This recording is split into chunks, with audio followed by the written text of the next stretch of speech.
السلام عليكم ورحمة الله وبركاته على كل متابعين ومتابعين قناة همة الأبناء. هنبدأ يومنا النهاردة بالصلاة على الرسول.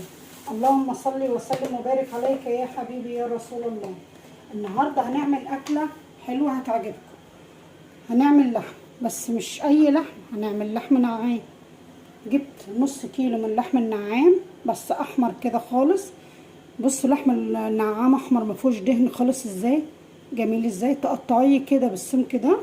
انا جايبه لحمه ستيك عشان هشويها.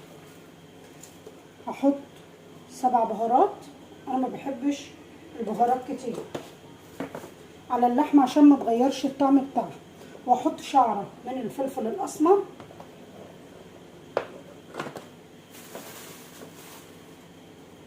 واحط زعتر. لو عندك زعتر حطي حبه صغيرين كده بيديلها ريحه جميله جدا.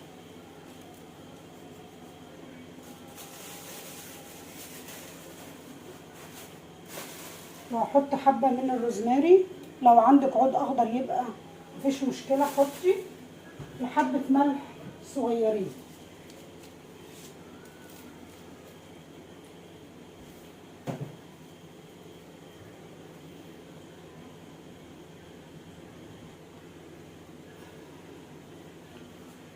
بعد كده جبت بصلايه ورحت فرماها في الكبه ناعم خالص كده، ويا دوبك بس هصفيها من الميه. هاخد الميه البصل بس.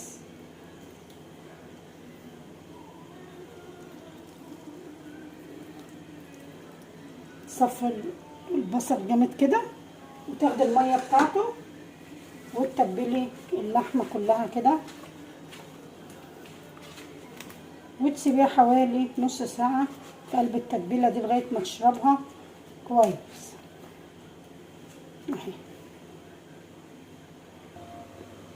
وبعد كده هحط الجريل على النار واحط حبه من الزيت ومكعب من الزبده.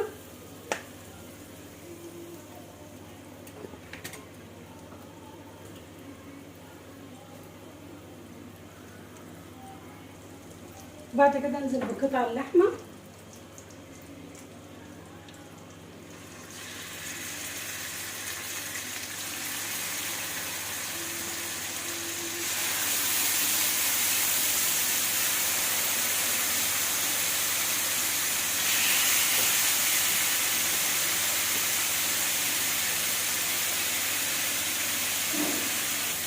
بعد كده اول ما تاخد لون معاكي اقلبيها على الوش التاني كده.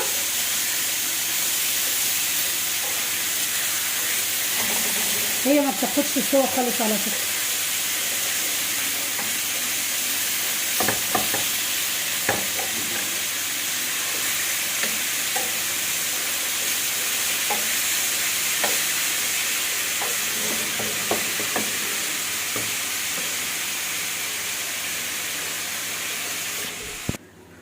وبكده بعد ما استوت هي ما بتاخدش سوا كتير معانا.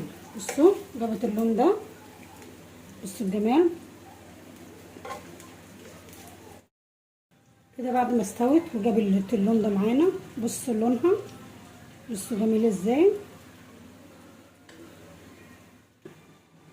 وبكده خلصنا وجبه النهارده وعملت جنبها طبق سلطه اهي، وعملت رز اصفر. اعملوا الوصفه دي تعجبكم، وطعم اللحمه بصراحه تحفه تحفه. لو عجبتكم الوصفه دي كومنت حلو منكم كده، والسلام عليكم ورحمه الله وبركاته.